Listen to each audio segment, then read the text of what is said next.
Mes frères, mes sœurs, chers paroissiens de Saint-Barthélemy entre Loire et Divat, à partir de ce soir commence pour chacun d'entre nous un temps propice, le temps de l'Avent, un temps qui nous est accordé pour préparer nos cœurs à la venue de notre Seigneur Jésus-Christ. C'est un temps très fort où le peuple chrétien, où les hommes de bonne volonté sont appelés, à travers la méditation de la parole de Dieu, de pouvoir préparer les cœurs pour accueillir notre Seigneur Jésus-Christ. Pour notre paroisse, c'est un temps favorable qui nous permet de pouvoir travailler le thème que nous avons proposé au début de cette année pastorale, travailler sur devenir une paroisse écologique. Et aujourd'hui, en ce temps de l'Avent, nous avons souhaité vraiment travailler un Avent écologique. C'est le thème qui nous est proposé. Ce thème nous permettra de pouvoir réfléchir sur notre façon de vivre l'écologie en tenant compte de l'appel que le pape François a lancé depuis quelques années. C'est pour nous une occasion d'être attentifs à tout ce que nous vivons autour de nous, dans nos milieux de vie, mais aussi en communauté avec d'autres. C'est pour cela, ce temps qui commence aujourd'hui sera pour chacun d'entre nous un véritable temps de méditation et de découverte de la parole de Dieu, mais beaucoup plus entrer dans la pensée de la création. Nous allons donc vivre ce temps de l'Avent comme un Avent écologique, un temps de la parole de Dieu. Et donc, nous allons pouvoir travailler pendant 4 semaines dans les différents domaines. La première semaine, nous allons redécouvrir la beauté de la création.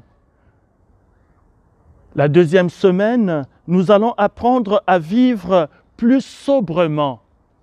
La troisième semaine, nous allons essayer d'apporter notre attention sur la manière de s'alimenter en respectant la création. Et la quatrième semaine, nous allons essayer ensemble pouvoir vivre de quelle manière agir sur nos déplacements. C'est une vraie grâce. C'est un temps qui nous est proposé pour que nous puissions, avec le Seigneur, faire ce chemin. Et donc, nous sommes appelés aujourd'hui, ensemble, de nous tenir la main dans la main, d'être plus forts pour avancer et vivre ce temps de l'Avent comme une grâce qui nous est accordée par le Seigneur pour apporter à notre planète, à notre monde, à notre écologie, ce qu'il y a de plus beau dans le cœur de l'homme. Dieu, vous le savez, quand il a créé le monde, il disait toujours cette parole, et cela était bon. Nous voici donc, en entrant en ce temps de carême, vous souhaitez cette belle rentrée dans ce temps pour que tous et chacun nous puissions revivre cette parole de la création. Et Dieu vit que cela était bon.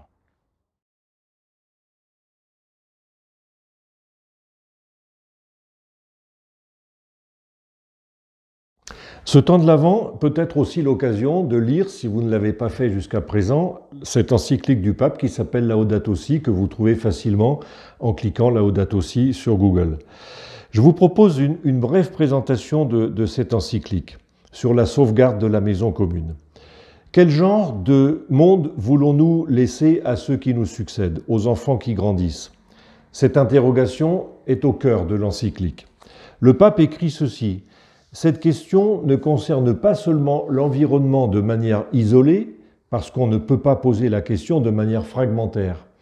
Et ceci conduit à s'interroger sur le sens de l'existence et de ses valeurs à la base de la vie sociale. Ce texte a été rédigé après avoir fait appel à des dizaines d'experts et de scientifiques.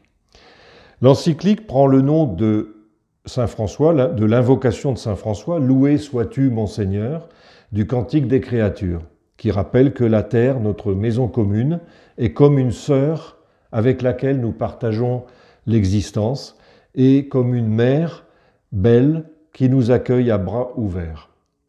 Nous-mêmes sommes terre. Notre corps est lui-même constitué des éléments de la planète. Son air nous donne le souffle et son eau nous vivifie comme elle nous restaure. C'est une citation du texte. Aujourd'hui, cette terre maltraitée et saccagée pleure, et ses gémissements rejoignent ceux de tous les laissés pour compte dans le monde. Le pape François invite à les écouter en sollicitant chacun de nous, individus, familles, collectivités locales, nations et communautés internationales, en nous invitant donc à une conversion écologique, selon l'expression qu'il reprend de Saint Jean-Paul II, c'est-à-dire changer de cap, en assumant la beauté et la responsabilité d'un engagement pour le soin de notre maison commune. Dans le même temps, le pape François reconnaît une sensibilité croissante concernant aussi bien l'environnement que la protection de la nature, et une sincère et douloureuse préoccupation qui grandit pour ce qui arrive à notre planète, légitimant ainsi un regard d'espérance qui ponctue toute l'encyclique et envoie à tous un message clair et plein d'espérance. Je cite, « L'humanité possède encore la capacité de collaborer pour construire notre maison commune. » Une autre citation, « L'être humain est encore capable d'intervenir positivement. Tout n'est pas perdu, parce que les êtres humains, capables de se dégrader à l'extrême, peuvent aussi se surmonter, opter de nouveau pour le bien et se régénérer. » Le souverain pontife s'adresse bien sûr aux fidèles catholiques en reprenant les paroles de Saint Jean-Paul II. Les chrétiens, disait-il, notamment, savent que leur devoir à l'intérieur de la création et leur devoir à l'égard de la nature et du Créateur font partie intégrante de leur foi. Mais il propose spécialement d'entrer en dialogue avec tous en ce qui concerne notre maison commune. Le dialogue parcourt tout le texte et, dans le chapitre 5, devient un instrument pour affronter et résoudre les problèmes. Depuis toujours, le pape François rappelle que les autres églises et les autres communautés chrétiennes, comme aussi d'autres religions, ont nourri une grande préoccupation et une précieuse réflexion sur ce thème de l'écologie. Il en assume même explicitement la contribution en citant amplement le patriarche œcuménique Bartholomée. À plusieurs reprises, le Saint-Père remercie les protagonistes de cet engagement, que ce soit des individus, des associations ou des institutions, en reconnaissant que la réflexion d'innombrables scientifiques, philosophes, théologiens et organisations sociales qui ont enrichi la pensée de l'Église sur ces questions, et il invite chacun à reconnaître la richesse que les religions peuvent offrir pour une écologie intégrale et pour le plein développement du genre humain. L'encyclique s'articule en 6 chapitres. On passe d'une écoute de la situation à partir des meilleures données scientifiques possibles dans le chapitre 1, à la confrontation avec la Bible et la tradition judéo-chrétienne, c'est le chapitre 2, en identifiant les racines des problèmes au chapitre 3, posés par la technocratie et un repli autoréférentiel excessif de l'être humain. La proposition de l'encyclique, c'est le chapitre 4, est celle d'une écologie intégrale qui a clairement des dimensions humaines et sociales, inséparablement liées à la question environnementale.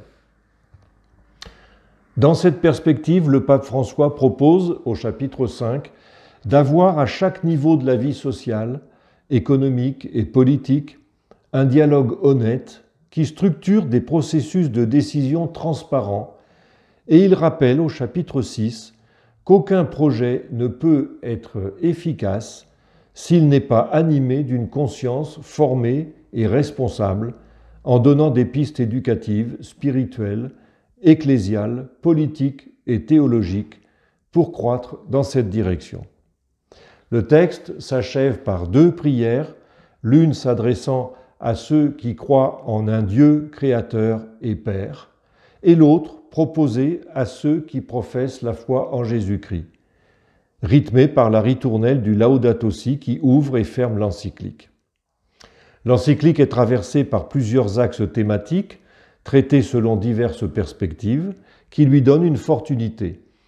L'intime relation entre les pauvres et la fragilité de la planète, la conviction que tout est lié dans le monde, la critique du nouveau paradigme et des formes de pouvoir qui dérivent de la technologie, l'invitation à chercher d'autres façons de comprendre l'économie et le progrès, la valeur propre de chaque créature, le sens humain de l'écologie, la nécessité de débats clairs et sincères, la grave responsabilité de la politique internationale et locale, la culture du déchet et enfin la proposition d'un nouveau style de vie.